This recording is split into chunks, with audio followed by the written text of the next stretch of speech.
তো good night বন্ধুরা। আর এখন বাজে রাত্রি 8টা। আমি বাঁইগাছিতে পেট্রোল ভরছি গাড়িতে, আর আমরা যাবো এখন দীঘা।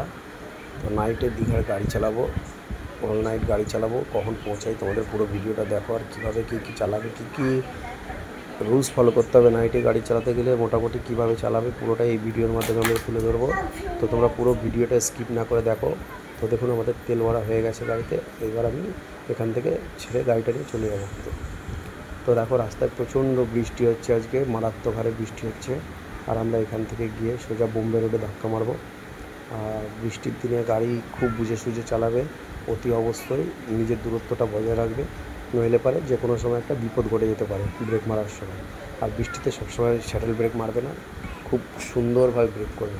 তারপর এখানে দেখুন হাওড়ার এখানে রাস্তা খুব খারাপ, প্রচণ্ড খারাপ। আর এটা আমি যাচ্ছি বোম্বে রোড ধরবো, কারণ এটা তলাতে গিয়ে আমি যাচ্ছি। তো ডানকুনি দিয়ে গেলে পরে রাস্তা প্রচণ্ড জাম ছিল, সেই জন্য যাইনি। তো দেখুন আমি বোম্বে রোড ধরে ফেলেছি অলরেডি। তো এখান থেকে আমি সোজা চলে যাবো একেবারে কোলাঘাটে গিয়ে আমরা স্টে করবো। তো রাস্তায় কন্টিনিউ বৃষ্টি হয়েই যাচ্ছে, প্রচণ্ড জোরে বৃষ্টিটা হচ্ছে। আর বৃষ্টিতে হয়তো গাড়ি চালালে এসিতে তোমাদের কাঁচগুলো যে ভেপার হয়ে যায়, মানে যেগুলো আবঝাবঝা হয়ে যায়, তো তোমাদের সাইড লুকিং গ্লাস যদি দেখতে অসুবিধা হয়, একবার কাঁচটা না দিয়ে আবার তুলে নেবে, পরিষ্কার হয়ে যাবে, ঠিক আছে। আর যদি সামনে এসি চললে পরে কাঁচ অতটাই হয় না। আর ওয়াইফারের ব্লেড অবশ্যই ভালো রাখবে। তো দেখুন ছেলেটা একটু শরীর খারাপ করছিল, বমি করছিল। তো বৃষ্টির দিনে সেরকম হলে অবশ্যই তোমরা দাঁড়িয়ে যাবে, রানিং অবস্থায় কেউ কিছু করবে না গাড়িতে। যদি শরীর খারাপ লাগে সেটা সাইডে দাঁড় করিয়ে তারা একটু সুস্থ করে আবার বেরোবে। তো দেখুন রাস্তায় গাড়ি চলতে চলতে অনেকটা পথ আমরা চলেও এসেছি। আর সারাটা রাস্তা বৃষ্টি হয়েছে, মোটামুটি ম্যাক্সিমামটাই বৃষ্টি পেয়েছি। আর খুব সুন্দরভাবে দূরত্ব বজায় রেখে গাড়ি চালিয়েছি, তোমরাও চালাবে, কারণ তাড়াহুড়ো করলে পারে নিজেদের বিপদ নিজেরাই ডাকবে। তো দেখুন রাত্রিবেলায় গাড়িওয়ালারাও খুব মানে তাড়াহুড়ো করে চলে, তো এটা আমাদের মাথায় রাখতে হবে। আর আমি এখন চলে এলাম ধুলোগড় টোল ট্যাক্স। এটা হচ্ছে শ্যামলী পরিবহন নাইট সার্ভিস, এগুলোও দীঘায় যাবে। তো শ্যামলীর পিছনে গাড়িটা নিয়ে চলে গেলাম, টোল ট্যাক্স পার করব। এখানে আপনার ধুলোগড় টোল অনেকটাই বেশি, 1 ফিটে 130 টাকা কাটে। 24 ঘন্টার মধ্যে যদি ফেরত আসেন তাহলে আপনার ঠিক আছে। তো আমাদের 24 ঘন্টাতে একটু ফেরতের সময় দেখলাম দেরি হয়ে গেছে, সামান্য একটু ডিস্টেন্সের জন্য পুরোটাই কেটে নিল আবার 130 টাকা। তো যাই হোক, ধুলোগড় টোল পার করে আমরা ছেড়ে চলে যাচ্ছি। আর বৃষ্টির দিনে একদম তাড়াহুড়ো করবেন না, ফ্যামিলি নিয়ে গেলে কোনো তাড়াহুড়ো নেই, ফ্যামিলি নিয়ে যান যাই নিয়ে যান, কারণ আপনার উপরে সবটা দায়িত্ব, আমাদের ড্রাইভারদের উপরে পুরোটা দায়িত্ব। তারা যদি ঘুমিয়েও পড়ে তো আমাকে আমার চোখ খোলা রাখতে হবে সবসময়। রাত্রিবেলায় গাড়ি আমরা এই জন্যই অনেকে চালাই না, যে অনেকের ঘুম চলে আসে বা অনেকে যেতে চায় না। তো যাই হোক, আমার তো খুব ভালো লাগে রাত্রে গাড়ি চালাতে নাইটে। তো এই জন্য রাত্রিবেলা গাড়ি নিয়ে বেরোচ্ছিলাম, যে রাত্রে যে সিগন্যালগুলো আছে, জাম হয়, ট্রাফিক হয়, সেগুলো অন্তত অ্যাভয়েড করা যাবে।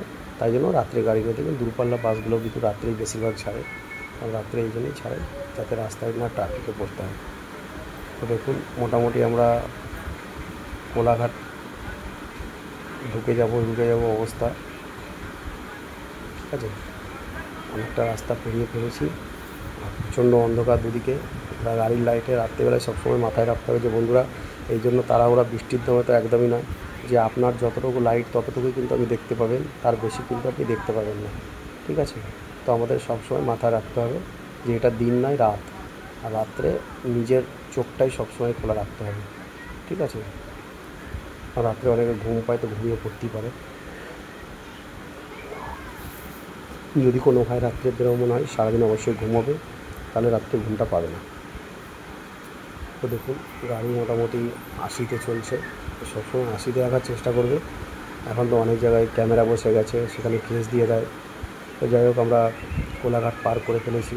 কোলাঘাটে এবার আমরা একটু দাঁড়াবো, সেখানে চাটা খাবো।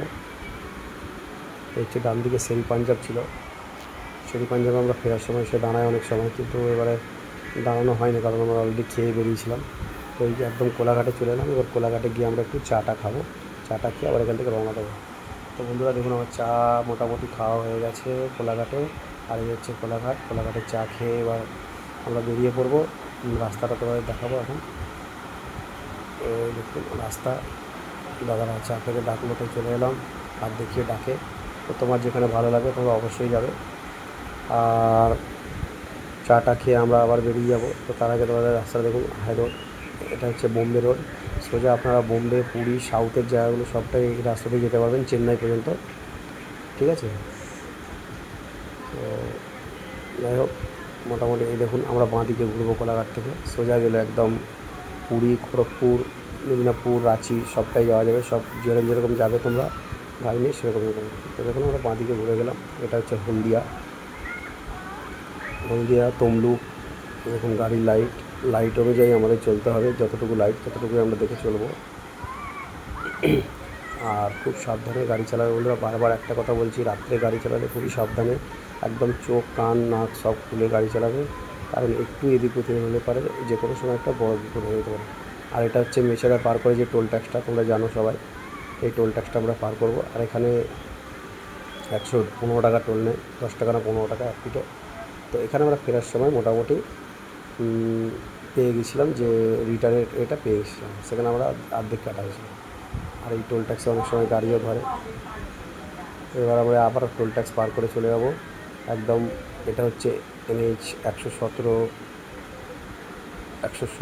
না 16 এরকম কিছু হবে। তো যাই হোক, এটা একদম তোমরা তমলুক সোজা হলদিয়া ডক, আর ডান দিকে নন্দকুমার থেকে ঘুরে গেলে দেখুন এটা হচ্ছে নন্দকুমার আইল্যান্ড আছে। আর এটা ভালো করে তোমরা দেখে নাও কোন দিকে কোথায় যাবে। নন্দকুমার আইল্যান্ড থেকে যে বাঁ দিকে রাস্তাটা প্রথম দেখতে পাচ্ছি ঘুরে গেলে, এটা তমলুক। আর এটা রাউন্ড নিয়ে যেটা সোজাটা চলে যাচ্ছে এটা হলদিয়া। এখানে পুলিশ চেকিং হয়, প্রচণ্ড হারে পুলিশ চেকিং হয়, খুব সাবধানে গাড়ি চালাবে। পুলিশ চেকিংয়ে অনেক সময় গাড়ি ধরে। আর এইটা দেখুন দীঘার রাস্তায় চলে যাবে। এবার এই রাস্তাটা সোজা দীঘা। আবার তোমরা মনে করলে এটা দিয়ে খড়গপুর, পুরী সব বেরিয়ে যেতে পারবে দীঘা হয়ে। আর রাস্তা এখন খুব সুন্দর হয়ে গেছে, খুব ভালো রাস্তা হয়ে গেছে। তাই বলবো যে গাড়ি খুব সব সময় ধরে চালাবে। ওভারটেক যদি করতে হয় সেটাও খুব বুঝে সুঝে করবে, তাড়াহুড়া একদম করবে না বন্ধুরা। সিঙ্গেল রোড, আর রাত্রিবেলায় সবাই রাফ গাড়ি চালায়, মানে যারা লরিওয়ালা ভাইরা আছে তারাও কিন্তু গাড়ি রাফ চালায় না, অনেক জোরে চালায়, কারণ সবাইরই তাড়া থাকে এখন। তো দেখুন আমরা ওভারটেক করেছি। আর এখন একটা ফ্লাইওভারে আপনি সিগন্যাল পাবে না, সবই ফ্লাইওভার হয়ে গেছে। কোনোটাতে তুমি মনে করলে মানে পাবে না, তোমাদের সব ফ্লাইওভার, নিচে দিয়ে কোনো নেই, কোনো ক্রসিং নেই, কিছু নেই। দিনের আলোতে এইসব রাস্তাগুলো এখন আর জাম হয় না, তবে কিছু কিছু জায়গা অনেক জাম হয়, সেগুলো মেনে নিতে হবে সিগন্যালের জন্য। দীঘা রাস্তাতে সেরকম কোনো ব্যাপার নেই। এটা হচ্ছে Kanthi bus stand, central bus stand, যেটা আমরা পন্টায় বলে থাকি। আর এটা হচ্ছে বাইপাস। আগে ছিল কাঁথি শহরের ভেতর দিয়ে যেতে হতো, তারপরে এই বাইপাসটা তৈরি হয়েছে, কাঁথি বাইপাস। আর কাঁথি থেকে আমাদের দীঘা মাত্র 30 কিলোমিটার। তার আগে 10 কিলোমিটার 15 কিলোমিটার গেলে মন্দারমণি কেটে যাবে চাউলখোলা থেকে, তারপরে তাজপুর, তারপর শঙ্করপুর, তারপর দীঘা। ওটা অনেকটাই যদিও। তো দেখুন আমরা এখন একদম চলে এসেছি। আমার কাঁচটা দেখুন খুব বাজেভাবে হয়ে গেছে। এই দেখুন রাত্রিবেলায় অন্ধকার হয়ে আছে, দু সাইডে গাছ। আর এখন ভোর 3টে বাজে, মোটামুটি 2:30 বাজে। ভোর নয়, মাঝরাত যাকে বলে। দেখুন গাড়ি চালাচ্ছি, দু সাইডে একদম গাছে গাছ, রাস্তাটা একটু এলাম। ফাইনালি আমরা চলে এলাম দীঘার গেট। তো দীঘার গেটটা কেমন লাগছে তোমরা দেখো, রাত্রির বেলায় খুব সুন্দর লাগছে বন্ধুরা। আর এখানে আমি আমার ভিডিও শেষ করব। ভিডিওটা ভালো লাগলে অবশ্যই লাইক শেয়ার করো। আর ড্রাইভার ভাইরা যেটা বললাম সেটা অবশ্যই মেনে চলো, তাতে তোমাদের কোনো অসুবিধা নেই। থ্যাংক ইউ, ধন্যবাদ।